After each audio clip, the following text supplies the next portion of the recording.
Yo, salut tout le monde, comment va? C'est Lord Vendetta avec vous, j'espère que tout le monde va bien, j'espère que tout le monde passe un merveilleux mardi. Salut à vous tous la famille, un joyeux début de semaine à vous tous. Une vidéo statique pour vous, XRP Ripple. Aussi, n'oubliez pas que cette semaine va être une semaine extrêmement chargée, énormément de volatilité, énormément de rapports fondamentaux qui sortent à partir d'aujourd'hui. L'inflation, le PPI, je pense qu'on a le PCI aussi, si je ne me trompe pas. Bref, c'est une série de rapports fondamentaux qui vont sortir cette semaine. Donc, il faut être prêt à n'importe quel scénario court terme. Ok. Je pense qu'on va chuter plus, qu'on n'a pas encore fini. Euh, mais ces rapports sont importants pour confirmer une baisse de taux. La baisse de taux, pour moi, elle est inévitable. Et je pense que tout le monde sait que c'est inévitable une baisse de taux le mois de septembre. C'est juste qu'on a besoin que les données sortent en notre faveur. Et mauvaise nouvelle est égale bonne nouvelle.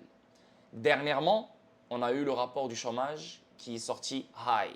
Donc c'est une mauvaise nouvelle pour l'économie, mais c'est une bonne nouvelle pour les marchés à risque. Donc les marchés à risque devaient pompe parce que le chômage a augmenté.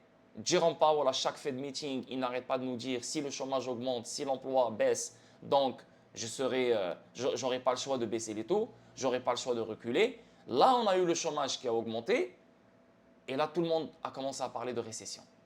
Donc, comme par hasard, là, c'est comme si on a changé un peu les choses. Mauvaises nouvelles sont devenues des mauvaises nouvelles pour les marchés à risque. Juste avant, c'était mauvaise nouvelle est égal bonne nouvelle pour les marchés à risque. Quand le chômage il a augmenté, c'était une mauvaise nouvelle. Donc, bonne nouvelle pour les marchés à risque, mais ça a fait l'effet contraire. C'est devenu une mauvaise nouvelle. Pourquoi? Parce que tout le monde a commencé à parler de récession. Et dès qu'on parle de récession, les marchés à risque n'aiment pas ça. Donc, l'inflation, si elle sort high aujourd'hui, bien sûr, les marchés à risque vont stresser. Ils vont dire, oh putain, la récession à gauche, l'inflation qui continue à augmenter à droite. Putain, qu'est-ce qui se passe? Ils vont être confus, ils vont être perdus. Donc, court terme, moyen terme, on risque de chuter un peu plus jusqu'à le mois de septembre, mi-septembre, fin septembre. Je ne peux pas te dire exactement quand. Et là, les choses reprendront un autre pompe pour rechuter encore. Tu vois ce que je veux dire? Bref, on ne peut pas timer ces choses-là. On ne peut pas savoir quand exactement on aura l'impulsion, on aura la chute et tout et tout et tout. Là, on essaie de vraiment savoir c'est quoi la direction du marché. Et là, avec ce qui se passe, je ne pense pas qu'on a encore fini de vraiment stresser les gens, confondre les gens, etc., etc. Surtout que maintenant, XRP, il a eu la clarté l'année passée. Ripple a supposément gagné l'affaire. Et là, tout le monde s'attend que XRP fasse quelque chose, mais XRP n'a rien foutu. Donc, je pense fortement que le marché au complet, globalement, n'est pas encore prêt pour nous donner quelque chose d'incroyable. Mais on est proche pour une putain de hold season. On est vraiment, vraiment, vraiment, vraiment proche. Quand tu as les altcoins qui baissent plus de 80%, on est déjà à 75%, 80% de chute. Il reste quoi? Il reste un autre 15%, 20% à aller chercher. Et ça va partir. Tu vois ce que je veux dire? À chaque fois, c'est la même chose. À chaque fois, c'est la même chose. Et à chaque fois qu'on arrive au bottom, c'est là que les gens lâchent, c'est là que les gens paniquent, mais c'est là où il faut acheter. Donc, je vous le dis, je vous le répète, l'argent n'est pas sur le Bitcoin, n'est nulle part ailleurs. L'argent, il est sur les altcoins. Bientôt, très très très très bientôt, on devrait connaître quelque chose de magnifique. Ok? Je ne suis pas en train de parler de bull run, mais je te parle de quelque chose de magnifique qui va nous mettre bien. Parce que rappelez-vous, et je vous l'ai expliqué 20 millions de fois sur mes derniers streams, non seulement sur le Discord, mais aussi sur YouTube. Après la première baisse de taux, même si on pompe pendant 3 mois, 4 mois, 5 mois, 6 mois, il y a toujours une chute qui vient après la première baisse de taux. Donc, ils peuvent la retarder pendant 4 mois, 5 mois, 6 mois. Et là, une chute qui vient de nulle part, tu ne comprends plus rien. Début 2025, tu dis wow. Tu vois? Donc, ils vont manipuler les gens encore une fois vers la hausse. Regardez, depuis mars, ils nous manipulent. Depuis mars, ils sont en train de faire chuter le marché. Depuis mars, tu as énormément de nouvelles, énormément de conneries à gauche, à droite, le Japon, nanana.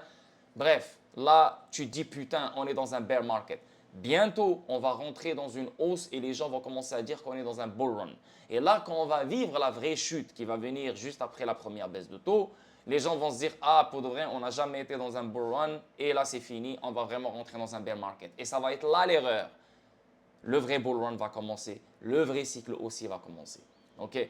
Donc, ouais, j'ai préféré commencer avec ça au début de la vidéo pour mettre les points sur les i parce que cette semaine, ça va vraiment être une autre couche de confirmation comme quoi ce que je suis en train de t'expliquer va se réaliser.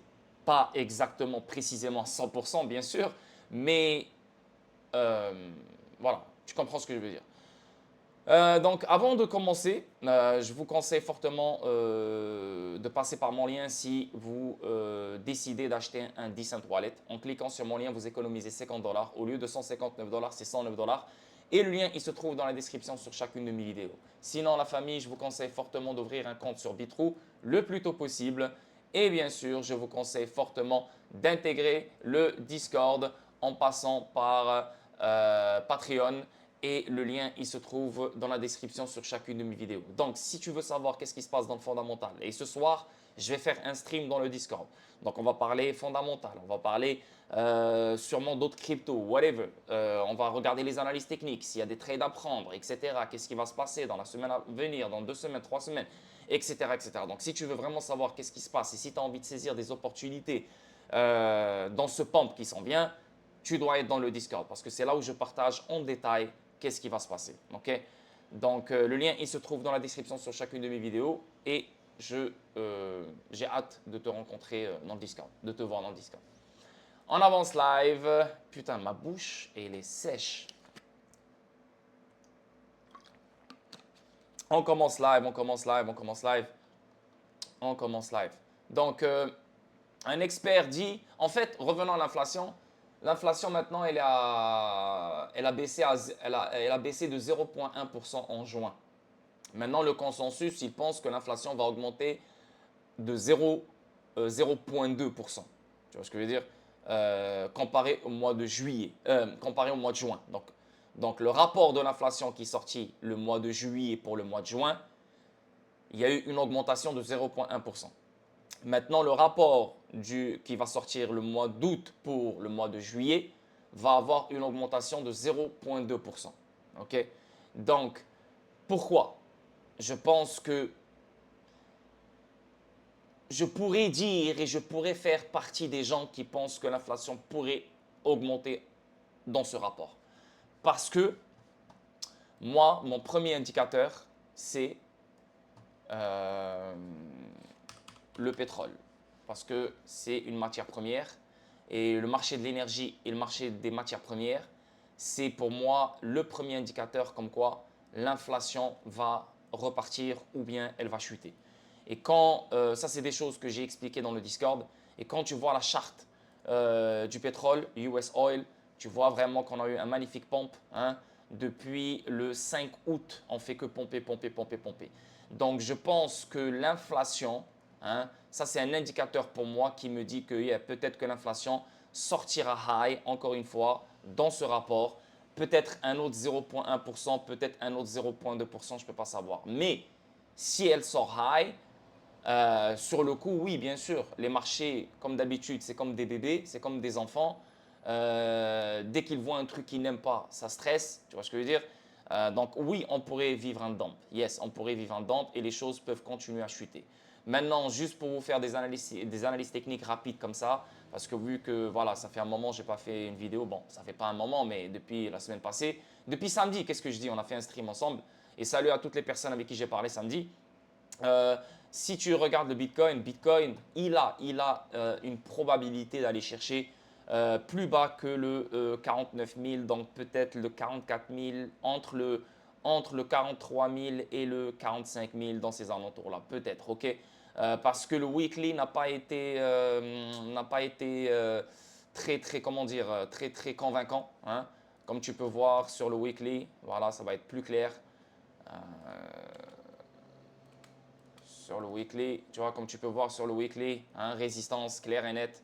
Voilà, support, hein, on l'a cassé, on est remonté, on l'a recassé, on a essayé de remonter, résistance, cette semaine encore une fois résistance.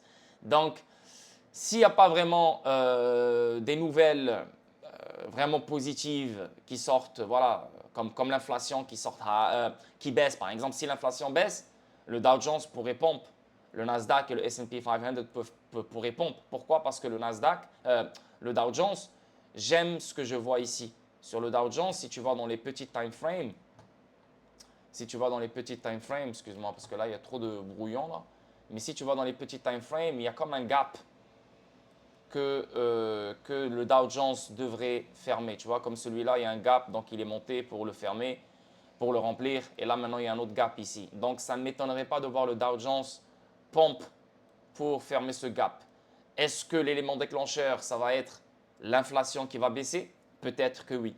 Mais en même temps, c'est 50-50. Pourquoi? Parce que les matières premières comme le US Oil qui pompe depuis le 5 août, donc ça ne m'étonnerait pas de voir l'inflation augmenter un tout petit peu. Mais hey, même si l'inflation augmente de 0,1 ou 0,2, ça se peut que les marchés pompent quand même. Parce qu'ils vont se dire, oh, peut-être c'est pas très gros, c'est pas très flagrant. Mais voilà, si tu rentres dans les détails, dans ce genre de détails, tu peux vraiment te confondre et tu peux vraiment dire n'importe quoi. Donc il faut rester simple.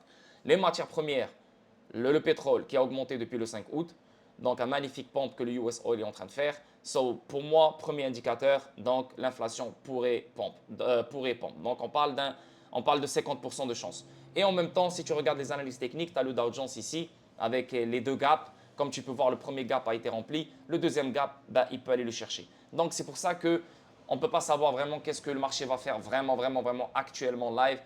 C'est pour ça que je vous ai dit au début de la vidéo, il faut être prêt pour toute volatilité cette semaine. Il y aura beaucoup de rapports. Ce n'est pas un seul rapport, beaucoup de rapports vont sortir. OK. Donc, on va voir comment ça va se passer. Sinon, concernant, ouais, qu'est-ce que je voulais dire de plus? C'est ça, le Dow Jones. Ouais, le Bitcoin. Donc, revenons au Bitcoin, tu vois. Le Bitcoin, moi, ce que je vois ici, c'est comme un genre de bull flag, tu vois, dans les petits time frames. Tu vois, dans les petits time frames, je vois comme un genre de bull flag ici, si tu peux le voir. Tu vois. Donc, pour moi, ça ne m'étonnerait pas de voir un truc comme ça, tac, tac. Donc, peut-être aller chercher le 63 000, peut-être aller chercher le 65 000, 66 000, un truc du genre avant de chuter, tu vois. Donc, on peut avoir un pump comme celui-là, tu vois, pour, voilà, faire croire aux gens que yo, c'est fini, c'est parti, ça se peut, hein, ou ça se peut même qu'on parte, ça je ne peux pas savoir malheureusement, mais je reste réaliste. Là, techniquement parlant, il y a une magnifique structure, on est en dessous du 200 moving average dans une heure, dans court terme, on pourrait voir un pump, ok? Et ça coïnciderait avec le move du Dow Jones si le Dow Jones décide d'aller fermer le gap, ok? Donc, sinon, bah, écoute, si l'inflation sort high et les marchés à risque décident de stresser ou de paniquer, bah alors, voilà quoi, écoute, hein, tu sais déjà elle est où la direction. Hein. La direction, c'est ce que je t'ai expliqué tout à l'heure. Ça ne va pas être le seul rapport qui va faire chuter les choses. Non, non, non. Ça va être une série de choses. Mais ça peut être le premier élément déclencheur, c'est le rapport de l'inflation. Donc, si on descend on va dans le 4 heures pour mieux voir. Tu vois, dans le 4 heures, écoute, on peut vraiment descendre d'abord facilement, retester cette zone, hein, comme tu peux voir, le 54 000. Donc, s'il y a vraiment une mauvaise nouvelle ou un truc du genre, on peut vraiment aller chercher le 54 000, remonter et après redescendre. Tu vois, ça, c'est un scénario qui peut vraiment se passer. Sinon, live comme ça c'est des choses que j'ai vues 20 millions de fois. Donc, ça peut se jouer comme ça. Et c'est ce que je favorise. Tac, tac, tac, tac. Et là, boum, boum, ça commence à s'écrouler, tu vois. So, c'est pour ça que ça ne m'étonnerait pas qu'on aille chercher le 66 000, 65 000, 64 000 avant de vraiment chuter. Et ça fait partie d'une manipulation pour stresser les gens. Pourquoi? Parce que, pas stresser les gens, mais pour faire FOMO les gens. Donc, on a un low, un lower low, on a high, on a un lower high, on a un autre lower high, et ça se peut qu'on va aller chercher un autre lower high. Tu vois? On a un lower high, on a un low. On a un autre lower high, on a un lower low. On a un autre lower high, on a un autre lower low. Donc, un autre lower high pour aller chercher un nouveau lower low. Et le lower low, ça sera bien sûr le 43 000, 44 000 si on devait aller chercher un lower low. Donc, n'oubliez pas un truc.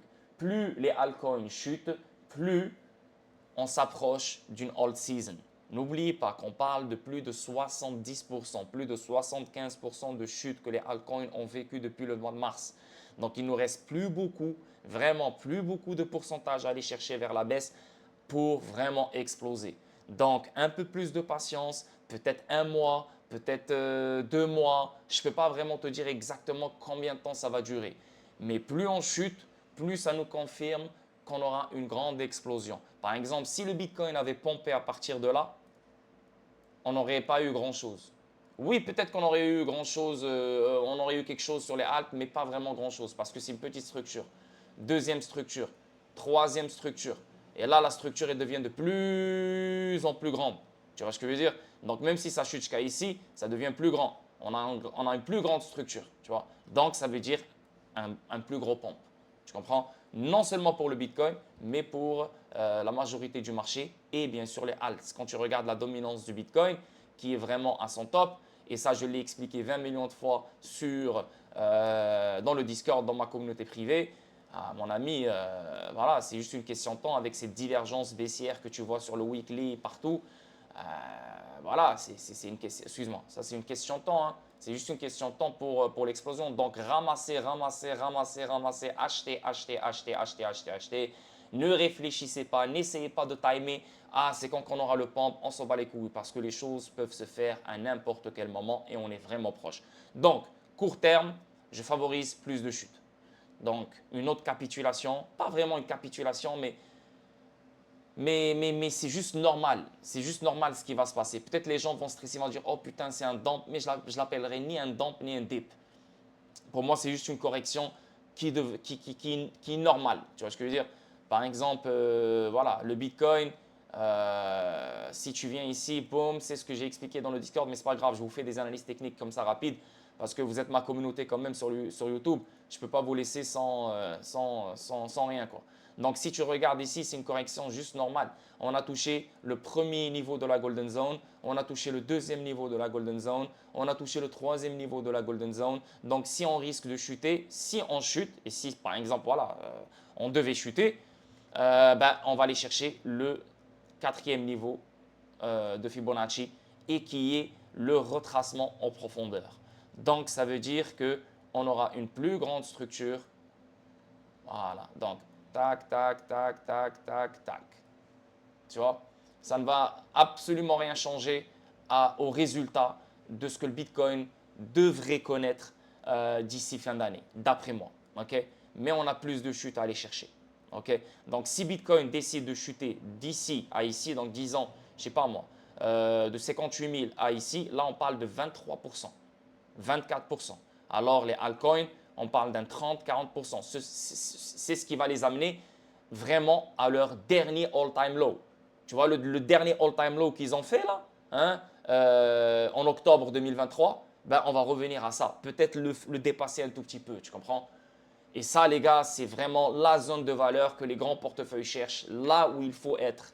Il faut se positionner, il faut aller all-in parce que là, les gars, ça va être incroyable. Donc, c'est ce qu'on attend. Patience, patience, patience. Maintenant, si Bitcoin décide de monter à 66 000 en premier, hein, comme je vous ai expliqué tout à l'heure, s'il décide de monter à 66 000 en premier avant de chuter, alors je ne pense pas qu'il va descendre jusqu'à 44 000. S'il monte vers le 66 000, alors je pense qu'il pourrait chuter encore vers, encore une fois, le dernier niveau de la Golden Zone, faire un double bottom avec le prix qu'on a eu le 5 août, peut-être, et repartir, tu vois. Mais on va voir comment ça va se passer. Ça, c'est de la pure spéculation maintenant parce qu'il n'a pas encore fait le move. On ne peut pas savoir qu'est-ce qu'il va faire. Jusqu'à qu'il fasse le move, ou bien le 66 000, ou bien la chute en premier. Et là, on pourra décider et on pourra spéculer de qu'est-ce qu'il va faire comme prochain move après. Mais voilà, je vous ai fait un petit résumé. Si vous voulez savoir plus en détail, venez ce soir sur le Discord pour vraiment savoir en détail. Et là, je vous ai fait un résumé pour voir qu'est-ce qui va se passer. Ok, donc on avance, on avance, on avance. Premier article, un expert dit que XRP est le bon et présente des citations de grands noms pour le prouver. Un expert dit que XRP est le bon. Bon, il n'y a pas que XRP qui est bon. Voilà, il faut être honnête. Il n'y a pas que XRP qui va te rendre riche. Il faut être honnête. C'est juste que moi, ma chaîne est basée sur XRP. C'est un des actifs que je préfère, que j'aime. Mais il n'y a pas que XRP. Tu sais, j'aurais pu ne pas connaître XRP, j'aurais pu être millionnaire si j'avais investi sur Chainlink, si j'avais investi sur Doge, si j'avais investi sur Shiba, si j'avais investi sur Quant, si j'avais investi sur Solana, si j'avais investi sur Ethereum, si j'avais investi sur... Il n'y a pas que XRP, tu comprends? Mais dans l'utilité, si tu cherches un actif comment dire, qui se concentre sur les paiements, sur les règlements, sur le système bancaire, sur la liquidité, sur le prix financement, sur le bridge currency entre différents CBDC, etc. Ben là, tu te dis, oh, il y en a un seul, c'est XRP. C'est lui il a été choisi pour ça. That's it. Tu vois ce que je veux dire? Donc oui, c'est XRP. XRP est le bon. Mais si tu me dis tu es investi sur XDC parce que ça va être un bridge currency avec les XD, avec les CBDC, ou tu es investi sur XDC parce qu'il va faire la job de XRP, là tu dis n'importe quoi. Tu comprends? Là tu dis n'importe quoi. Pareil, avec Telcoin, avec Dent, là tu dis n'importe quoi. Tu vas dire XRP est le bon. Meilleur que Dent, meilleur que Telcoin. Meilleur dans Dent, pourquoi? Dans quoi? Meilleur que Telcoin, dans quoi? Meilleur que XDC, dans quoi? Meilleur que HBR, dans quoi? Meilleur que Gala, dans quoi? Tu vois, chaque token, c'est le carburant de la blockchain. Chaque token, c'est le token natif de la blockchain. Donc, cette blockchain, elle est précise dans un certain domaine. Donc, cet actif-là va servir dans ce domaine. Tu vois ce que je veux dire? Donc, XRP est le bon si tu es intéressé par les paiements transfrontaliers, les règlements instantanés, les paiements inter et intrabancaires, les CBDC, la liquidité, la DeFi institutionnelle. Voilà. Donc, on va lire qu'est-ce qu'il a dit. Ici, on parle de... Son objectif était de renforcer l'importance du XRP, en particulier dans les paiements transfrontaliers, un domaine dans lequel Ripple a fait des progrès significatifs. Le visage des paiements transfrontaliers, c'est Ripple. Le visage des paiements transfrontaliers, c'est XRP. Je veux dire, il n'y a personne d'autre dans le game qui prend le rôle de XRP dans ça. Je suis désolé. Okay?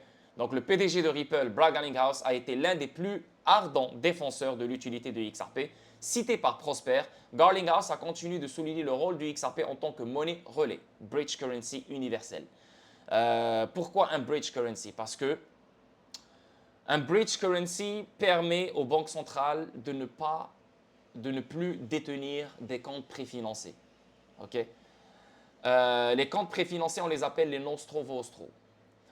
Il y a une partie qui est très importante dans les nostro-vostro et j'ai déjà expliqué ça 20 millions de fois sur ma chaîne YouTube. Le nostro, il va disparaître. Pourquoi? Parce que quand je détiens un compte, par exemple, quand toi, tu ouvres un compte chez moi et moi, j'ouvre un compte chez toi, tu sais combien, je sais combien tu possèdes dans ton compte et toi, tu sais combien je possède dans ton compte, tu vois, chez toi. Donc, il y a ces informations qui sont un peu, comment dire, sensibles entre les banques centrales et les banques centrales ne se font pas confiance. C'est toujours comme ça, banque centrale ou banque commerciale, il n'y a pas de confiance dans le système. C'est pour ça qu'il y a beaucoup de friction, tu vois. Il n'y a pas de confiance. Donc, le fait de savoir combien toi tu possèdes, etc., ça fait chier. Maintenant, vu qu'on va aller dans un monde numérique, tout va se savoir. Parce que les CBDC vont être émis sur les blockchains. Donc, tout va se savoir. Donc, une banque centrale pourra savoir combien l'autre possède et vice-versa, etc., etc. Donc, on veut éliminer ce nostro. En éliminant ce côté-là, qui est le nostro, bah, c'est en utilisant XRP que tu élimines ça. Tu n'as plus besoin d'avoir un compte chez moi, j'ai plus besoin d'avoir un compte chez toi. Les CBDC restent dans leur juridiction. That's it. Donc les CBDC ne vont plus jamais quitter leur juridiction. À part les wholesale CBDC, mais les retail CBDC vont rester chez toi au Maroc. Par exemple, Maroc, Algérie, Tunisie, France. Toi, tu vas utiliser euro CBDC, hein, euro numérique, qui est fait pour toi. Et toi, quand tu vas aller à la banque ou tu vas être sur ton cellulaire, ton téléphone, pour envoyer de l'argent un peu partout dans le monde, ben, toi, tu vas cliquer pour envoyer des euros, mais le système derrière, avec les échanges, etc., le système de la banque, le système du fournisseur de paiement et tout, vu qu'il utilise la technologie de Ripple, alors il va transformer ces euros en XRP. 2-3 secondes après, ils vont arriver à destination. Pareil, la même opération, fournisseur de paiement ou la banque ou je ne sais pas quelle connerie, le XRP va être changé ou dans un échange, le XRP va être changé en devise du destinataire. Et voilà, merci, bonsoir. Tu comprends ce que je veux dire? Donc, l'argent va se déplacer. Tu vois? Vraiment, l'argent va se déplacer, mais ça va être XRP le véhicule qui va déplacer cet argent-là. C'est ça un bridge currency. Donc ça permet l'élimination du préfinancement, ça permet aussi la liquidité entre différentes devises. Donc maintenant, le forex, le marché d'échange va être extrêmement liquide parce que n'oubliez pas que tu as les AMM maintenant, la DeFi institutionnelle sur un DEX qui est 24 heures sur 24, 7 jours sur 7 actif. Donc c'est une liquidité automatisée qui va servir dans plein de corridors dans le marché d'échange, etc., etc. Donc, c'est pour ça qu'on va utiliser XRP. C'est pour ça qu'on va utiliser XRP. Et c'est pour ça que XRP est un bridge currency universel, un bridge currency qui a été choisi pour jouer ce rôle. Tu comprends? Donc en mai, il a confirmé que Ripple était toujours à 100% derrière XRP, malgré les commentaires dominants suggérant le contraire. Ben ouais, il y a toujours des gens qui pensent que Ripple, elle utilise XRP juste pour s'enrichir. Moi, je ne comprends pas cette hypothèse parce que si Ripple fait que utiliser XRP pour s'enrichir, après toutes ces années, comment elle fait pour rester honnête, pour rester transparente, pour continuer à faire des collaborations, pour continuer à chercher des partenariats? La SEC ne peut rien contre elle. Comme je ne comprends pas, je veux dire, ok, ouais, elle utilise des XRP pour s'enrichir. Ok, c'est bon, donc XRP ne sert à rien. Il est juste là pour se faire dump sur nous. Et Brad Garlinghouse et Chris Larsen et tout le monde s'enrichissent, font de l'argent, merci, bonsoir. Ben, ça, c'est une putain de compagnie frauduleuse. Ça, c'est une compagnie criminelle. Ça, c'est de la mafia, ça. Mais frérot, pourquoi il n'y a rien qui leur arrive, tu vois? Faut pas dire n'importe quoi. XRP, c'est leur épine dorsale. XRP, c'est leur meilleur produit. Tout est basé sur XRP. Tout ce que Ripple met en place, c'est pour XRP, même s'ils te disent le contraire. XRP, c'est leur produit magique. Parce que si on n'utilise pas XRP, alors même si on a des stablecoins, même si on a des blockchains, même si on a des DLT, alors on continue à utiliser le même système qui est le préfinancement, qui est la friction, qui est etc. etc. Okay? Donc, l'utilisation du XRP, c'est ce qui fait qu'on aura un nouveau système financier mondial. Okay? Donc, il s'agit d'un avantage significatif par rapport aux systèmes traditionnels qui sont souvent lents et coûteux en raison de l'implication de plusieurs intermédiaires. Ajoutant à cette perspective, David Schwartz, CTO de Ripple, a décrit XRP comme étant conçu pour être une meilleure version de Bitcoin. Ben, on l'a toujours su ça. Hein. XRP, c'est Bitcoin 2.0. Voilà. Schwartz a fait remarquer que XRP améliore certaines fonctionnalités de Bitcoin lors d'un discours, lors d'une AMA organisée par des Next Web en août 2018. Ben, bien sûr, le Bitcoin a été créé en premier. David Schwartz a participé à la création du code du Bitcoin. On a créé le Bitcoin, on a compris que la preuve du travail n'allait pas vraiment scale, elle n'allait pas vraiment subvenir aux besoins du monde entier, trop d'énergie, trop de ci, trop de ça. C'est bon, il n'y a pas de problème, on va laisser le Bitcoin, on va utiliser le Bitcoin comme un piège pour les pigeons, pour tout le monde. Bien sûr, ce piège-là a été enrichissant pour plein de monde. Hein.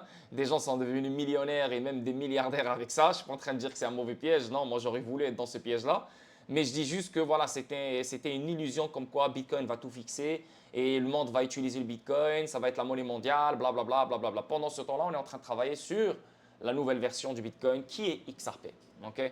Parce que oui, le Bitcoin, tout le monde peut l'utiliser, mais les banques ne pourront pas utiliser un Bitcoin dans lequel il n'y a que 21 millions, trop d'énergie, ça prend du temps, décentralisé, personne ne le contrôle. Les banques ont besoin de piliers de base, les banques ont besoin d'une compagnie derrière, les banques ont besoin d'employés, les banques ont besoin de voir et de s'asseoir avec des gens et discuter, tu vois. Ils ne peuvent pas faire confiance à un réseau qui sort de nulle part. Tu vois. Donc, c'est pour ça que Ripple est là et c'est pour ça que XRP est là et c'est pour ça qu'on a la plupart des gens qui détestent XRP parce que Bitcoin était supposé faire ce que XRP est en train de faire. Voilà, c'est aussi simple que ça.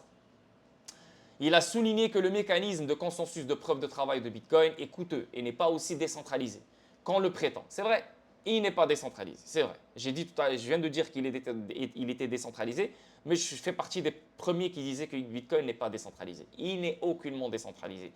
Il y a une centralisation énorme en Chine et en Asie. Donc, comment tu veux que les banques du monde entier utilisent une monnaie mondiale pour leur paiement interbancaire et intrabancaire en donnant le pouvoir à la Chine. C'est impossible. Les États-Unis ne vont jamais laisser ça. C'est impossible. Tu comprends? Ça ne marche pas. Donc, il n'est pas décentralisé. Ça, c'est la vérité. Et en plus de ça, il n'y a pas que 21 millions de bitcoins. On peut créer plus de bitcoins si on veut. Crois-moi.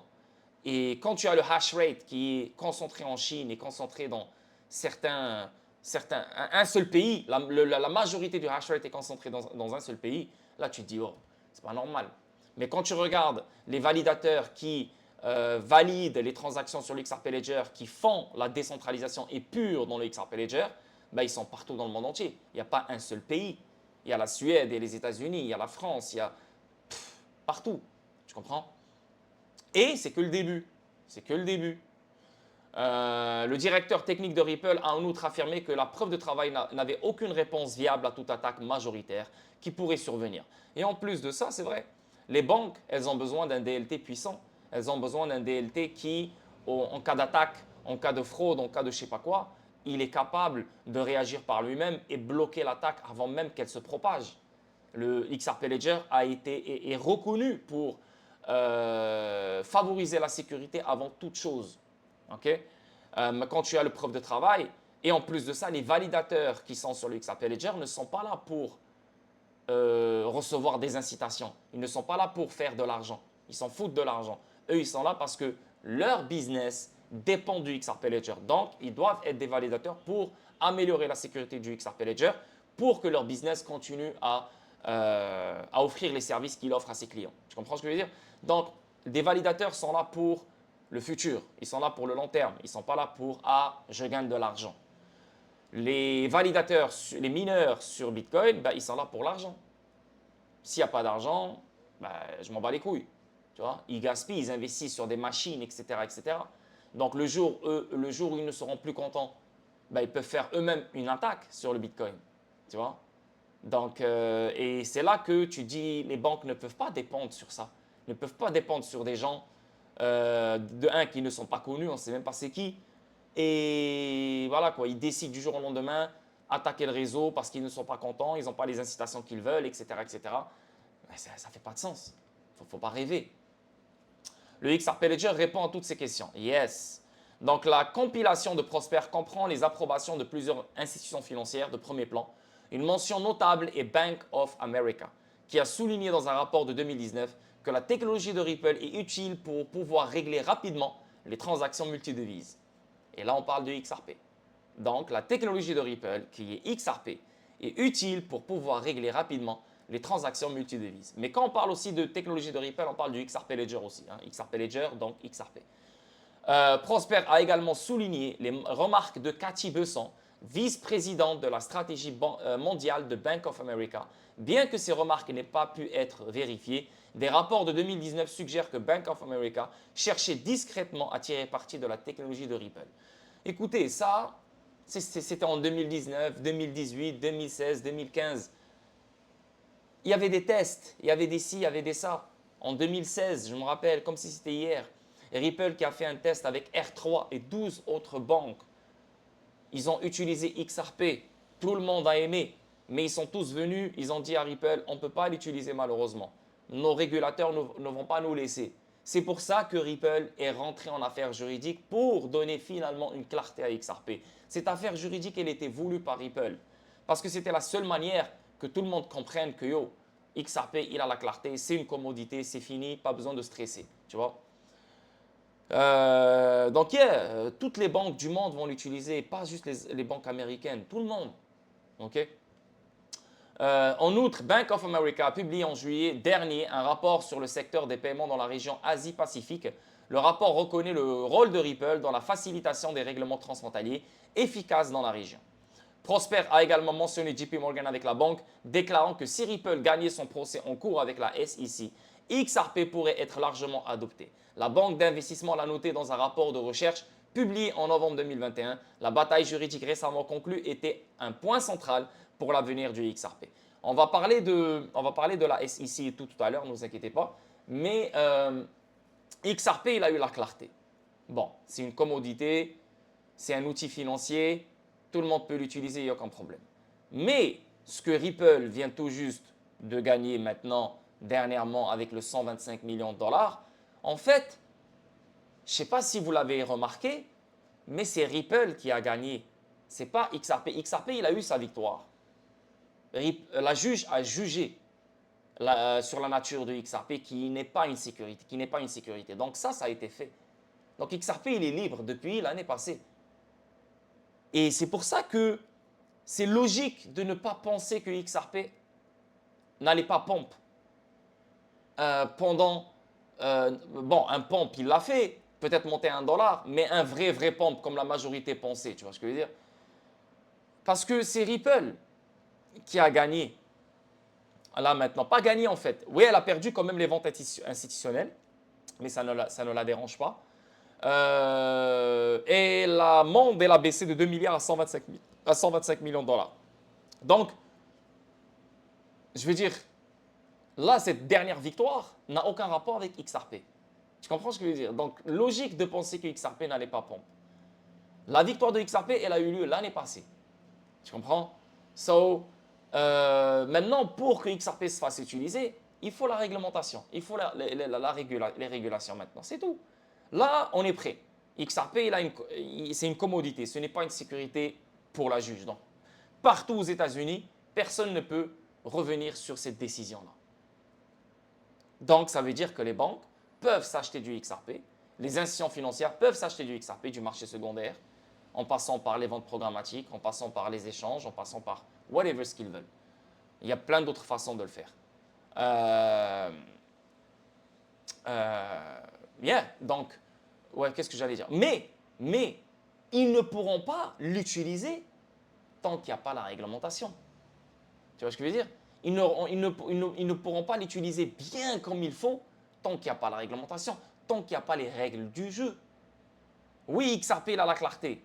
Mais est-ce que tu as encore les règles du jeu? Non. Donc les banques ne vont pas bouger comme on le pense. Mais elles bougent déjà, elles l'utilisent déjà, mais pas comme on le pense. Donc c'est pour ça que je pense qu'il faut encore attendre les vraies régulations comme MiCA en Europe qui tombent aux États-Unis. Et là, la fête va commencer. J'allais dire quoi encore? Oui, XRP pourrait être largement adopté. La banque d'investissement l'a noté dans un rapport de recherche publié en novembre 2021. La bataille juridique récemment conclue était un point central pour l'avenir du XRP.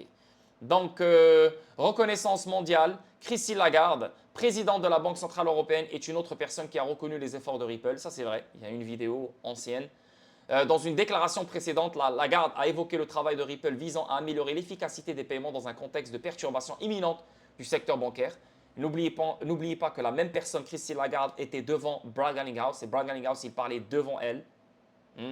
Donc, yeah, je veux dire, quand je te dis que ça va être le monde entier va rouler sur la même technologie. Quand on parle du secteur bancaire, quand on parle de la DeFi institutionnelle, quand on parle de liquidité, quand on parle de bridge currency, quand on parle de paiement inter- et intrabancaire, tu comprends, quand on parle de CBDC.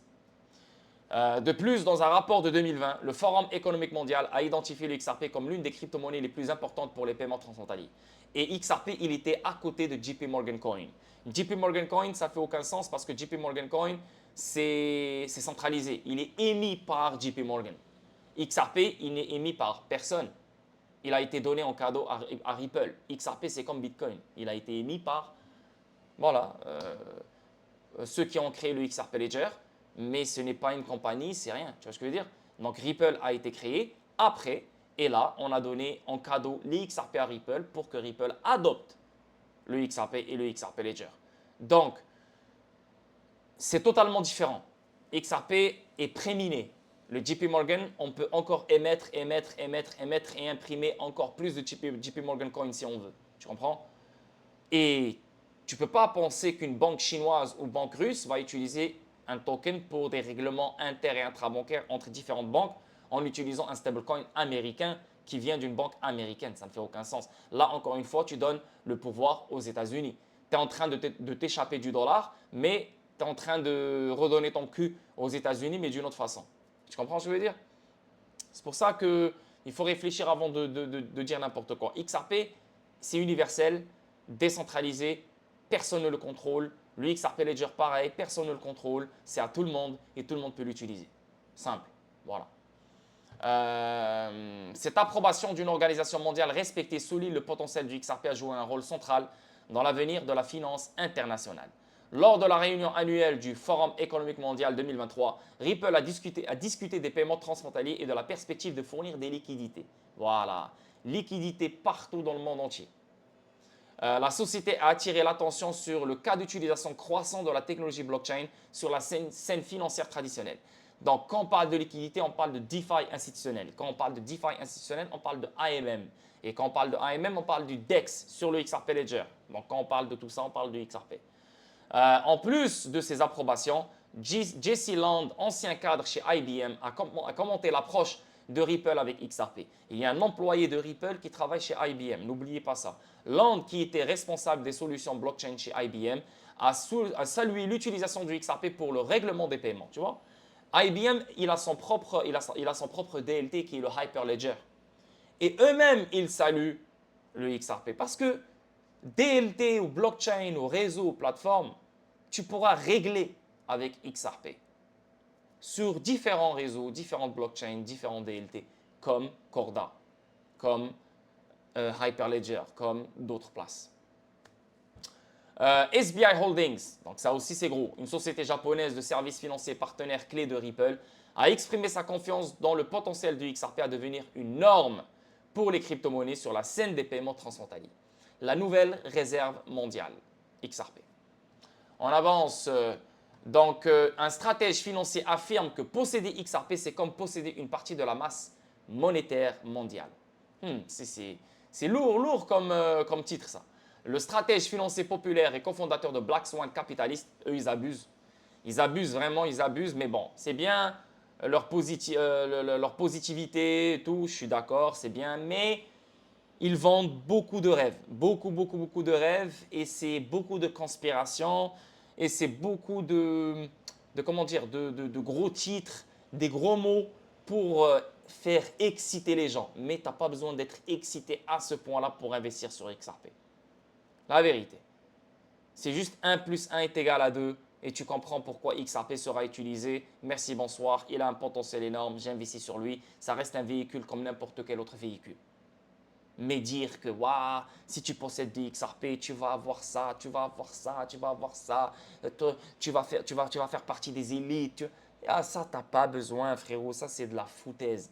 Ça, c'est de la foutaise. C'est de la foutaise. Ceux qui ont acheté des actions de Amazon en 1990, 93, 94 à 2 $, 1 $. Amazon, maintenant, il est parti à 3000 $. Est-ce qu'ils font partie des élites? C'est des gens riches. Des gens riches qui ont leur maison, je sais pas où, aux Maldives et trucs, mais voilà, ils font leur vie. Tu vois, il n'y a pas d'élite, il n'y a pas de ils possèdent la masse monétaire de je sais pas quoi. Pas de masse monétaire ni rien là. Moi, j'adore XRP, vous me connaissez, je suis le lord XRP. Mais je déteste. C'est parce qu'on n'en a pas besoin. Si c'était un autre token où il n'y avait pas vraiment grand-chose à dire côté utilité, là, je vais me laisser me faire influencer par ce genre de masse monétaire. C'est comme si possédait une partie de la masse monétaire mondiale ou je sais pas quoi. Tu vois? Mais j'ai pas besoin. Je ne possède pas une partie de la masse monétaire mondiale. Je possède un outil. Voilà, je possède une commodité. C'est mieux comme ça. Je possède une commodité. Je possède une marchandise. Voilà. Comme si tu possèdes de l'or. Est-ce que le fait de posséder de l'or, tu fais partie des élites? Est-ce que le fait de posséder de l'or, tu possèdes une masse monétaire mondiale? Non. Voilà. Pour moi, ça reste une commodité, ça reste une marchandise comme n'importe quelle autre marchandise. Voilà quoi. Et le fait que maintenant XRP est une commodité, est une marchandise, ça va être la CFTC qui va prendre le relais sur XRP. Selon Al Jarrah, les détenteurs de XRP pourraient posséder une partie de la masse monétaire mondiale si le XRP Ledger devenait la principale infrastructure de tokenisation des actifs économiques mondiaux. Tu vois, c'est du n'importe quoi. C'est du n'importe quoi. Si le XRP Ledger devenait la principale infrastructure. Et là, regardez, il parle de la principale infrastructure de tokenisation. Frérot, tu sais combien de blockchains et tu sais combien de DLT offrent la tokenisation et tu sais combien de ces DLT, de ces blockchains sont connectés à des multinationales plus que le XRP Ledger et qui utilisent leurs services de tokenisation plus que le XRP Ledger. Ça n'a aucun rapport avec la tokenisation. Au contraire, s'il y a plus de blockchains et plus de DLT qui offrent la tokenisation, ils vont tous participer à la création de l'Internet de la valeur. Ils vont tous participer à la création de cette valeur digitale. Donc, cette valeur digitale, il faut qu'elle soit déplacée. Et c'est là l'Internet de la valeur. Donc, c'est là où XRP entre en jeu. Donc, on n'aura pas un acteur principal d'une certaine infrastructure, surtout pour la tokenisation.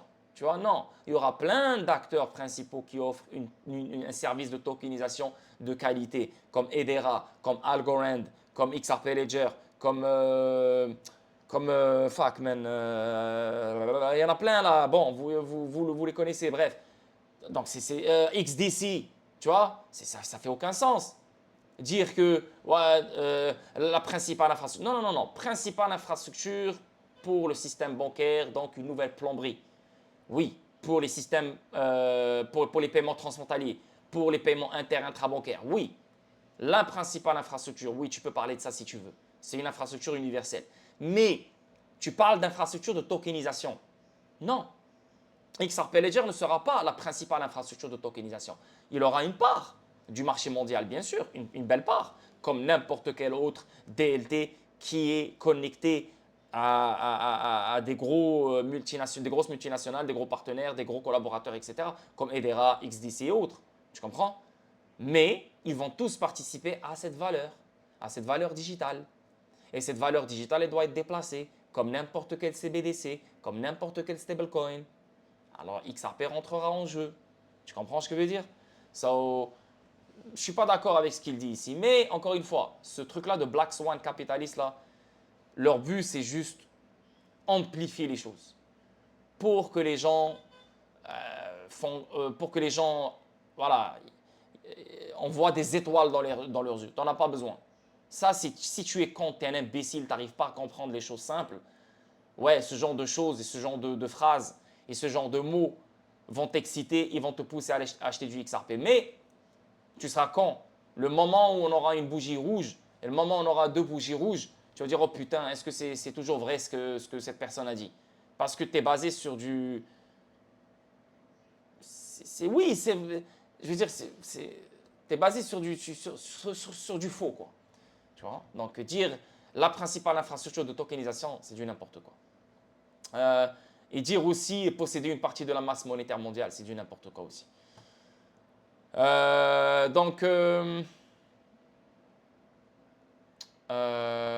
Donc, ils comprennent les monnaies mondiales, les dettes ainsi que les actifs physiques et numériques. Le stratège financier a joint au tweet une image montrant que seule une fraction de l'économie mondiale a été symbolisée. Selon les données, alors que 170 milliards de dollars de l'économie mondiale ont été symbolisés, un énorme 1,64 quadrillion de dollars reste inexploité. Ouais, mais il n'y aura pas que le XRP Ledger qui va l'exploiter. Mais oui, c'est vrai, il y aura beaucoup de valeur qui sera tokenisé, qui va passer par le XRP Ledger. Ça, c'est vrai, comme n'importe quel autre DLT qui est puissant comme le XRP Ledger. On parle de Hedera, okay? On parle de XDC, on parle de Algorand, on parle de d'autres, tu vois. So, yeah. Mais XRP Ledger aura une part, mais aura une belle part. Mais dire que ça va être la principale structure de tokenisation de ces 1,64 quadrillions de dollars, non. Non, j'y crois pas. D'après le commentaire d'Aljara, les détenteurs de XRP pourraient posséder une partie de la masse monétaire mondiale si ces actifs d'une valeur de 1,64 quadrillion de dollars étaient symbolisés sur le XRP Ledger. Tu vois, c'est du n'importe quoi. Bons du trésor américain tokenisé sur le XRP Ledger. Ouais, ça c'est bon ça. Il y aura différentes valeurs qui seront tokenisées. Comme XDC. Tu sais combien de bons du trésor américains sont tokenisés sur d'autres DLT? Il y a comme d'autres blockchains. Il y en a comme 8 ou 9, 10 blockchains qui offrent le même service de tokenisation des bons du trésor. Parmi ces blockchains, tu as le XRP Ledger, tu as XDC et tu en as d'autres là. Je n'ai pas la liste. Mais tu en as beaucoup vraiment. Tu vois? Bien sûr, avec le temps, le XRP Ledger va être number one, si tu veux, sur plein de valeurs qui veulent être tokenisées. Mais non, je veux dire, on n'aura pas un seul. C'est ce que j'essaie de dire ici. Et lui, c'est ce qu'il essaie de te faire comprendre, qu'il y aura un seul. Et si tout l'argent rentre là-dedans, XRP va aller à je ne sais pas où. Non, non, calme-toi, calme-toi. Comme indiqué précédemment, ces bons du Trésor symbolisés sont adossés à l'accord de prise en pension du Trésor américain et aux obligations de la dette publique à court terme. Il est intéressant de noter que Ripple a démontré son soutien au jeton T-Bill d'OpenEden en investissant 10 millions de dollars dans le projet. Cet investissement fait partie des efforts de la société visant à encourager la tokenisation d'un plus grand nombre d'actifs du monde réel sur le XRP Ledger. Donc, tu vois, mais tu sais combien d'actifs du monde réel sont sur d'autres DLT?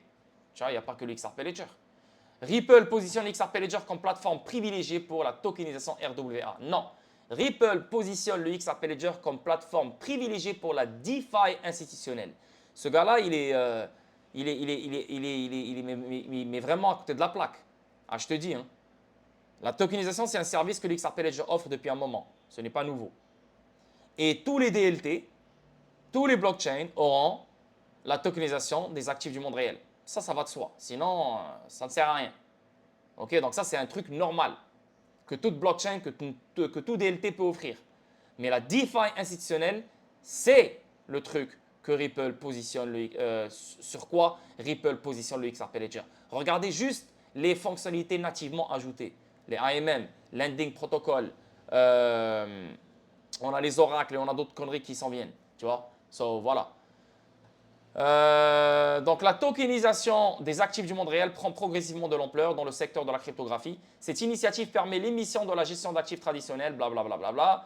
Le CTO de Ripple, David Schwartz, a partagé cette vision en octobre 2023, soulignant que XRP Ledger deviendrait la plateforme blockchain préférée pour la tokenisation RWA d'ici 18 mois. Ouais, préférée. Yeah, préférée. Mais ça ne sera pas l'infrastructure principale. Préférée, oui, par certains acteurs qui veulent tokeniser un certain type de valeur. Mais pas tous les types de valeurs qui vont passer sur le XRP Ledger. Tu vois, comme le financement du commerce. Le réseau XDC est la blockchain préférée pour les actifs tokenisés du monde réel qui touchent le financement du commerce. Tu comprends? Donc ça dépend de quel type de valeur ici. Selon Schwartz, des fonctionnalités intéressantes telles que de faibles frais de transaction font de XRP Ledger infrastructure blockchain appropriée pour la tokenisation de RWA. Encore une fois, les frais de transaction, Hedera c'est pareil, XDC c'est pareil, Algorand c'est pareil, tu vois, et d'autres bien sûr. On avance. Un éducateur dit que faut avoir du XRP au lieu de l'or. Ben non, il faut avoir les deux. Quelqu'un d'intelligent et quelqu'un qui est vraiment conscient, il va vraiment acheter les deux.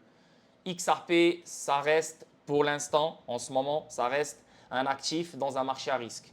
Bien sûr, il a une utilité incroyable dans le futur. Bien sûr, maintenant, il a la clarté, c'est une commodité. Donc oui, c'est un token et c'est un actif. C'est une commodité, c'est une marchandise qui va te ramener de l'argent sur le long terme à fur et à mesure, comme l'or. Donc, si tu es capable d'avoir les deux, fais tout pour avoir les deux. Si tu n'as pas l'argent, ben, tu te concentres sur XRP parce qu'XRP vaut 60 centimes au lieu d'acheter une ounce qui vaut 2460 dollars maintenant pour l'or. Donc, je préfère que tu te concentres sur XRP. Et une fois que tu fasses ton argent sur XRP, il faut que tu achètes de l'or. L'or, ça sera toujours un pilier de base qui va te protéger contre l'inflation et qui va toujours garder ton pouvoir d'achat. XRP, dans les années à venir, ça sera toujours de la spéculation. Donc, il va crash encore, perdre 80-90% de sa valeur, encore et encore. Donc, ça va pas être ce n'est pas encore une réserve de valeur. Ce n'est pas une valeur où tu protèges ton argent là-dedans. Pour l'instant, pas encore, tu vois. Mais ça va venir, bien sûr. C'est pour ça qu'il faut toujours avoir des XRP. Mais dire il faut du XRP au lieu de l'or, non, non. L'or, c'est fondamental, il faut l'avoir, que tu le veuilles ou non. Surtout dans ces moments d'inflation incroyable, surtout dans ces moments horribles qu'on est en train de vivre en ce moment. Il faut de l'or. L'or et l'argent, c'est les deux trucs qu'il faut posséder no matter what. Et c'est ça une diversification. Donc toi, tu es investi dans la crypto, donc tu possèdes du XRP. et tu vas diversifier ailleurs, tu achètes de l'or. Il y a des gens qui sont comme ça. Ils ont que du XRP, ils ont de l'or ou bien de l'argent ou bien l'or et l'argent et ils ont l'immobilier. Voilà. Tu as trois différents actifs, trois différents marchés. That's it. XRP, c'est le futur. Le gold et l'argent, là en ce moment, tu sais que l'inflation va partir en couille, donc c'est une manière de te protéger. L'immobilier, ça dépend où tu es investi, c'est un revenu passif. Voilà. Et tu vis ta vie. Tu n'as pas besoin d'avoir 10, 15, 20 cryptos. Tu n'as même pas besoin d'avoir 2, 3 cryptos. Si tu crois en XRP, tu as compris XRP, tu peux avoir que XRP dans toute la crypto complet. Et tu vas diversifier ailleurs. OK? Mais l'or et l'argent, c'est important en tant qu'investisseur. En tant qu'investisseur. OK? Il faut acheter de l'or.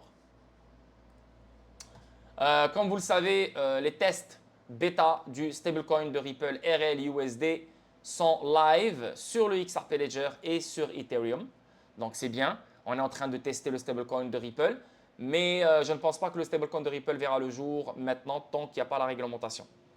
Parce que si Ripple risque de le lancer maintenant, alors la SEC pourrait profiter pour balancer un procès ou balancer une autre connerie, je ne sais pas. Mais donc, ils ne vont pas prendre de risque pour le lancer maintenant. Donc, ils vont le tester bien comme il faut. Et en attendant les régulations, en attendant la réglementation. Et voilà. Donc, j'ai hâte à ce stablecoin RLUSD. Ça va être vraiment, comment dire, un soulagement dans le game des stablecoins. Maintenant, il n'y a que le USDC dans lequel tu peux faire confiance. Mais le reste au complet, voilà, pour l'instant, ils sont vivants. Mais non, avec ce qui se passe, non, j'ai pas envie. Donc le USDC, c'est le seul. Maintenant, quand on aura le RLUSD et quand on aura le stablecoin euro venant de Ripple, il y aura deux stablecoins de plus sur lesquels on peut reposer. Voilà. Et on pourra dormir sur nos deux oreilles, la vérité. Donc, c'est une très bonne chose, le stablecoin de Ripple, et j'ai hâte qu'il soit live. Donc, le Japon utilisera XRP comme paiement en 2025. Comme n'oubliez pas que SBI Holdings sont obsédés par XRP, obsédés par l'XRP Ledger. N'oubliez pas que énormément de banques japonaises sont connectées à RippleNet et utilisent en ce moment même XRP, comme Movk. Movk, c'est une des plus grandes banques japonaises et une des plus grandes banques au monde. Movk est un utilisateur de RippleNet. Ça ne m'étonnerait pas qu'ils utilisent XRP comme paiement en 2025. Ça ne m'étonnerait pas qu'ils utilisent XRP comme paiement inter- et intrabancaire entre différentes banques, etc. Ça ne m'étonnerait pas que la Banque du Japon utilise XRP en ce moment même. Mais même si elle veut l'utiliser, la Banque centrale, avec qui elle va l'utiliser, tu vois? Avec qui? Ce n'est pas tout le monde qui est sur la même longueur d'onde. Donc, si elle l'utilise, elle va l'utiliser peut-être avec une autre banque centrale, peut-être une, peut-être deux, tu vois? Donc, ce n'est pas suffisant, ce n'est pas assez. Et même si elle l'utilise, elle va l'utiliser sur un petit pourcentage de ces transactions parce que le monde entier n'est pas encore sur le même level playing field. Donc, ils vont commencer et je pense que tout le monde est sur le point de commencer. C'est juste on attend les régulations globales. En Europe, tout le monde va commencer parce que là, les digital assets avec utilité comme XRP auront le feu vert. Donc, il n'y a plus personne qui va les stresser. En Asie, je pense que c'est déjà le cas.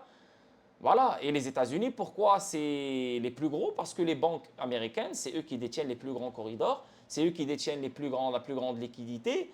C'est la vérité, tu comprends? Ça, ça sent bien.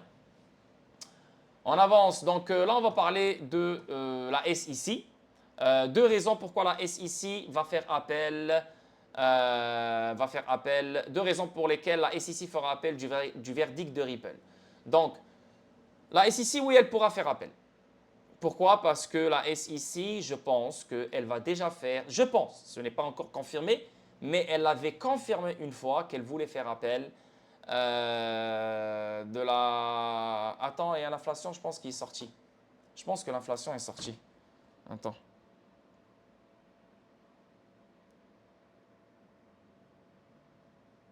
Il y a le PPI qui est sorti. Non, ce n'est pas l'inflation. Le PPI est sorti. Donc aujourd'hui, c'est le PPI, demain, c'est l'inflation. Donc aujourd'hui, il a baissé. Le PPI, il a baissé. Nice. Nice. Le PPI, il a baissé. Donc le PPI, il a augmenté. Non, en fait, le PPI, il a augmenté de 0,1%, mais le consensus était de 0,2%. Le core PPI, il est resté stable, 0%, mais le consensus était de 0,2%. Donc c'est plus bas que le consensus. Donc forcément, c'est une bonne nouvelle. Le PPI sur l'année, il est à 2,2%. Le consensus était de 2,3%. Le PPI Core, il était à 2,4%. Il est sorti à 2,4%. Et les expectations, c'était à 2,6%. Donc ça, c'est une bonne nouvelle pour les marchés parce que ça baisse. Même si ça a augmenté, ça a baissé comparé au consensus. Donc là, maintenant, on attend l'inflation. Donc ça, c'est bon. Donc, je pense que c'est ce que je vous ai dit tout à l'heure avec les analyses techniques. Ça ne m'étonnerait pas de voir le Bitcoin monter à 66 000, 65 000, 64 000 avant de chuter. Ça ne m'étonnerait pas. OK? Donc, je vais juste prendre ça. Juste un petit moment, tout le monde.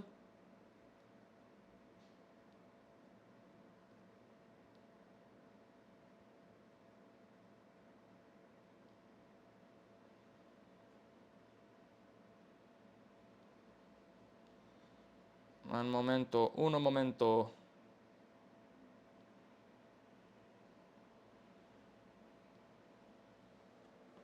OK. Donc, la SEC pourrait faire appel. Parce que la SEC, c'est une agence qui casse les couilles. Donc, si elle veut encore une fois juste ne pas lâcher l'affaire, elle pourrait faire appel.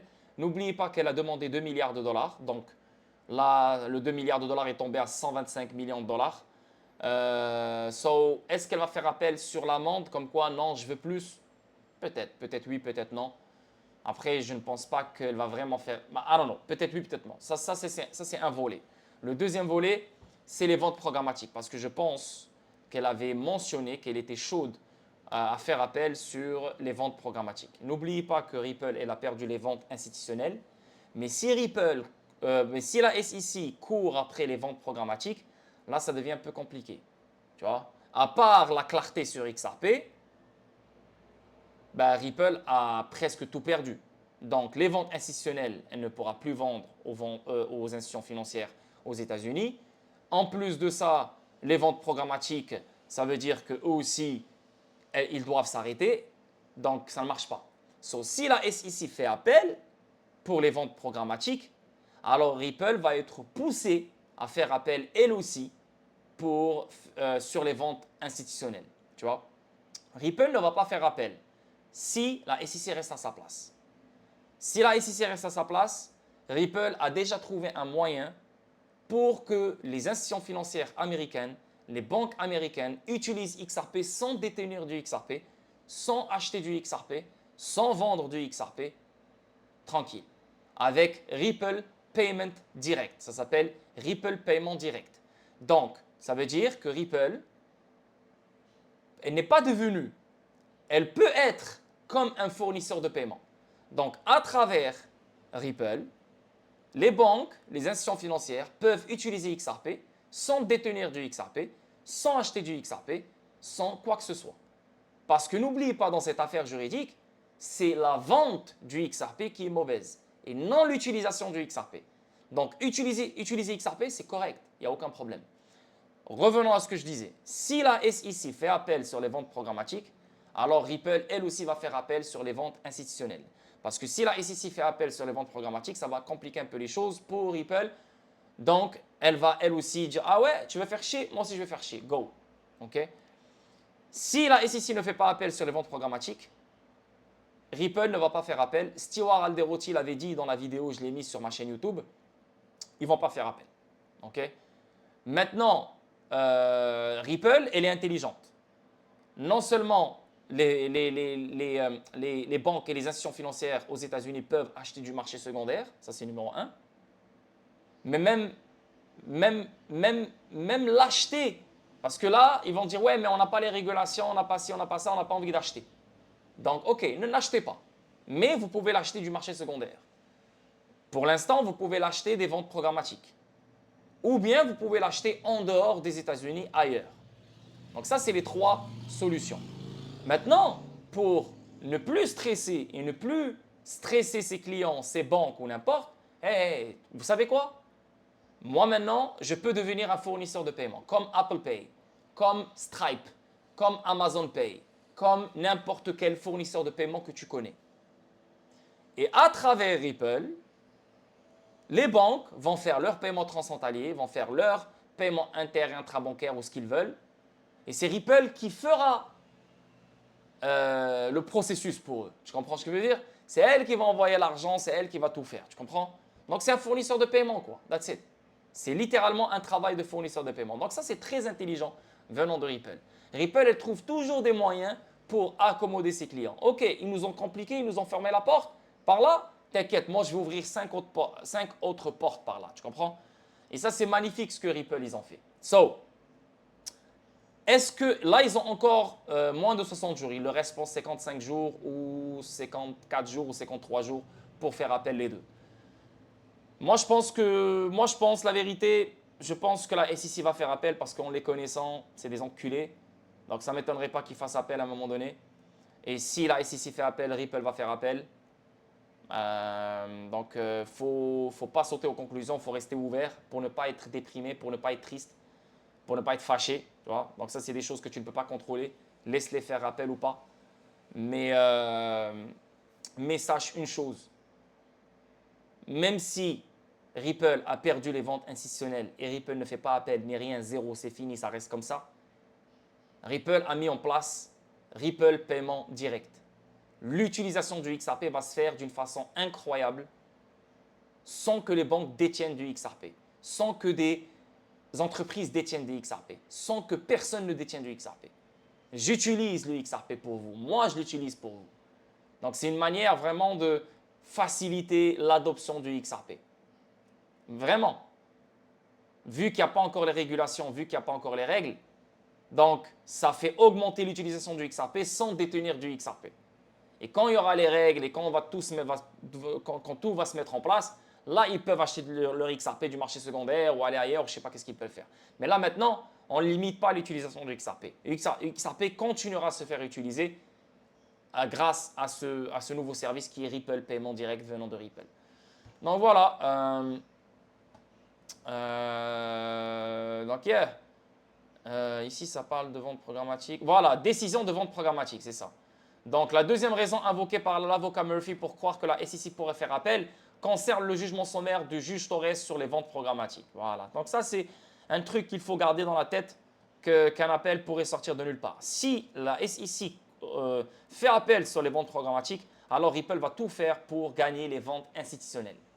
Et si Ripple gagne les ventes institutionnelles, alors Ripple va continuer à vendre les XRP moins cher à des fournisseurs ODL. Parce que le truc ici, pourquoi c'est mieux d'acheter des XRP de chez Ripple pour les fournisseurs ODL? Ben, ils les achètent moins cher. Tu vois ce que je veux dire? Ils les achètent moins cher, sans frais, sans rien. Et ils peuvent, tu vois ce que je veux dire? Moins cher, donc ça facilite l'adoption et l'utilisation du XRP. Maintenant, si Ripple ne peut plus vendre des XRP et ils doivent tous passer par le marché secondaire, bah, ça va impacter la stabilité du prix du XRP. Bien sûr, toi, tu vas être content, tu vas être riche parce qu'il y aura une pression acheteuse de malade, mais ça va niquer le prix du XRP, ça ne fait aucun sens. Ça va aller, tu vois, le monde n'est pas encore prêt. Ça ne sert à rien d'avoir un XRP à 1000 $, 2000 $, 20 000 $ ou je sais pas, tu vois, ça ne fait aucun sens. Donc, il faut garder les choses contrôlées. Il faut manipuler les choses de la bonne façon parce que chaque chose arrive à son temps, tu vois ce que je veux dire? Donc les ventes, donc les achats, donc acheter du XRP du marché secondaire, c'est bien, mais pas maintenant. Okay? Donc si on bloque les ventes programmatiques, il reste quoi? Ben, il reste ce que Ripple vient tout juste de mettre en place, c'est les Ripple paiement direct. Donc Ripple paiement direct permettra aux institutions financières américaines, aux banques américaines d'utiliser du XRP sans acheter du XRP, sans détenir du XRP. Donc, de cette façon-là, on ne détruit pas la stabilité du prix du XRP, on ne détruit pas le marché du XRP, on utilise XRP, on augmente l'adoption du XRP et l'utilisation du XRP, et bien sûr, personne ne pourra nous dire quoi que ce soit. La SEC n'a aucun mot à dire. Tu comprends ce que je veux dire? C'est pour ça que cette affaire n'est pas encore finie. C'est bien, comme je vous ai dit la dernière fois, fondamentalement parlant, c'est magnifique ce qu'on a vécu, mais ce n'est pas encore fini. C'est pour ça que XRP va chuter, XRP va aller chercher le 30 centimes, peut-être un peu moins, mais on n'a pas encore fini. Une capitulation qui s'en vient, les gens vont stresser, les gens vont douter. Déjà, il y a un stress énorme qui se passe en ce moment même. Les gens, en plus, c'est des grands comptes qui sont là depuis le début. C'est les piliers de base de la communauté qui sont en train de douter. Parce que leur image, elle se basait que sur l'affaire juridique et non sur la compréhension de l'utilité et non sur la compréhension du level playing field et non sur la compréhension qu'il faut la réglementation générale. Eux, ok, on aura la clarté. Même moi, au début, je me rappelle, je pensais que la clarté, on allait avoir un XRP qui allait pomper, je pensais à ça, tu vois, normal. C'est normal de penser parce que nous, on est des chevreuils au début. Mais après, tu t'adaptes, tu changes. C'est juste que ces gens-là restent dans la même illusion. Ils ne changent pas, ils ne s'adaptent pas, donc ils restent cons. Tu comprends? So, voilà, quand j'ai vu le truc, voilà, la clarté, le 95 centimes, là, je dis, ok, non, non, non, non, non. Je pense que même si on aura un règlement, même si quand on aura, je vais dire, la fin de cette affaire juridique, je ne pense pas que XRP va faire grand-chose. Et c'est pour ça que j'arrête pas de coller 1 dollar, maximum 1,20 $, 1,10 $. Tu vois, XRP est toujours dans un marché spéculatif tant qu'il n'y a pas les règles générales pour l'utilisation des actifs numériques avec utilité comme XRP. Simple. OK? On avance, on avance, on avance. Ici, David Schwartz, le CTO de Ripple s'exprime sur la capacité de l'entreprise à utiliser XRP pour les paiements Ripple après l'injonction dans la SEC. Voilà. Donc, l'injonction dans la SEC a rapport avec les ventes de Ripple, les ventes de XRP venant de Ripple. Donc, l'injonction est une injonction permanente sur Ripple qui l'empêche à vendre des XRP directement à des fournisseurs ODL. Donc, si elle le fait, c'est un autre procès. Donc, elle ne doit pas le faire. Mais l'utilisation du XRP par Ripple n'est pas condamnée. Il n'y a pas une injonction permanente sur l'utilisation de Ripple. Et c'est pour ça que Ripple a créé le Ripple Paiement Direct. Donc, Ripple va utiliser les XRP, aucun problème, à la place des banques. C'est tout. Tu comprends? Donc là maintenant, tu peux juste plus rien faire contre nous. Ok, tu ne veux pas qu'ils détiennent des XRP, tu ne veux pas qu'ils achètent du XRP, tu ne veux pas, il n'y a aucun problème. Maintenant, ils vont passer par moi. Ok. Alors passez par moi, je suis un fournisseur de paiement et c'est moi qui va utiliser les XRP pour vous. Simple. Donc c'est encore meilleur. Tu vois ce que je veux dire? Ils sont trop forts, ils sont trop forts, ils sont trop forts. Ici, il semble clair que Ripple ne fera appel incident que si la SEC fait appel en premier. C'est ce que je viens de vous expliquer. Si la SEC fait appel sur les ventes programmatiques ou sur n'importe quelle autre connerie, Ripple fera appel. L'utilisation continue par Stewart Alderoty de l'adjectif historique pour décrire les ventes indique que Ripple estime que ces ventes actuelles n'entrent plus dans la catégorie des titres. Donc, on va voir comment ça va se passer. Mais si la SEC fait appel, Ripple fera appel direct. Et ça, pour finir avec Vive les paiements Ripple. Donc, ça, c'est le paiement Ripple direct. C'est le nouveau service qu'ils ont mis en place. Donc, les clients des paiements Ripple n'ont plus besoin d'accord avec des échanges comptes. Donc, tu n'as plus besoin des ventes programmatiques, tu n'as plus besoin des ventes institutionnelles, tu n'as plus besoin de passer par Ripple, tu n'as plus besoin de passer par Bitstamp ou par je ne sais pas quel autre échange. Donc, même si la SEC fait appel sur les ventes programmatiques, ça se peut même que Ripple ne fasse même pas appel. Parce que ni les ventes programmatiques, ni les ventes institutionnelles n'empêchent l'utilisation de XRP. Et le but ici, c'est utiliser XRP. Mais Ripple pourrait faire appel, si la SEC fait appel juste pour faire chier. Tu vois ce que je veux dire? Donc Ripple pourrait faire chier aussi, tu comprends?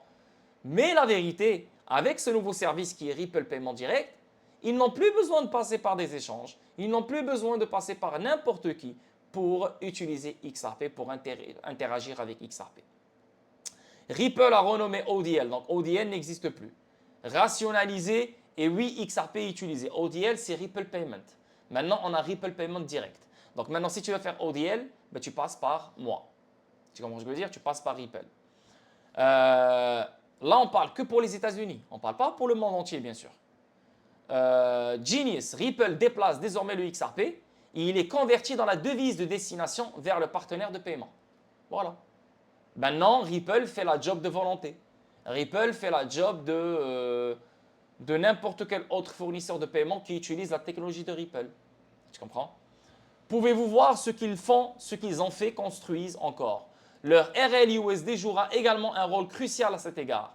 Expliquez-moi pourquoi les entreprises aux États-Unis ne peuvent pas utiliser XRP pour les paiements transfrontaliers. Maintenant, ils ne touchent pas au XRP. Ouais, ils ne touchent pas au XRP. S'ils veulent faire maintenant des transactions, des paiements transfrontaliers, ils veulent de la liquidité, etc., ils vont directement se connecter au logiciel de Ripple qui est Ripple Paiement Direct et ils peuvent faire leurs transactions et c'est Ripple qui s'occupe de leurs transactions, etc., etc. Donc, encore une fois, Ripple sont très intelligents, ils savent ce qu'ils font et rien ne va les bloquer. Donc voilà, c'est merveilleux tout ça. Le fait d'investir sur une compagnie qui est très très très réveillée, une compagnie qui est très intelligente, pour moi, c'est juste merveilleux. Ils continuent à nous impressionner avec leurs moves. Donc les gars, on reste focus. XRP, d'ici fin d'année, on peut voir un $, $1.10, $1.20. Yeah. Sinon, soyez prêts pour sinon, soyez prêts pour une capitulation énorme qui s'en vient. Soyez prêts, prenez vos profits. Si on a la chance de monter vers $1, $1.10, $1.20, prenez vos profits. Gérez vos émotions. Don't FOMO. N'écoutez pas les Moon Boys. Parce qu'avant qu'ils nous donnent un putain de cycle haussier, ils vont nous faire souffrir bien comme il faut. Maintenant, ceux qui ne comprennent pas, c'est eux qui vont souffrir. Mais moi, je fais tout mon possible pour te faire comprendre que tout ce qu'on va vivre, c'est du court terme, moyen terme. C'est fait exprès pour manipuler. Achète maintenant, continue à acheter, amuse-toi. Ça chute encore, achète encore, achète encore, achète encore. Quand ça pompe, prends ton profit. Attends la chute. Quand ça chute, achète encore. Et après, on parlera. Marrakech t'attend avec la famille. Peace. Prenez soin de vous et on se capte pour une autre vidéo statique ou bien un stream jeudi prochain ou vendredi ou n'importe. Mais sinon, comme vous le savez, samedi, il y a toujours les streams avec la communauté. Peace out tout le monde. Merci encore et à bientôt.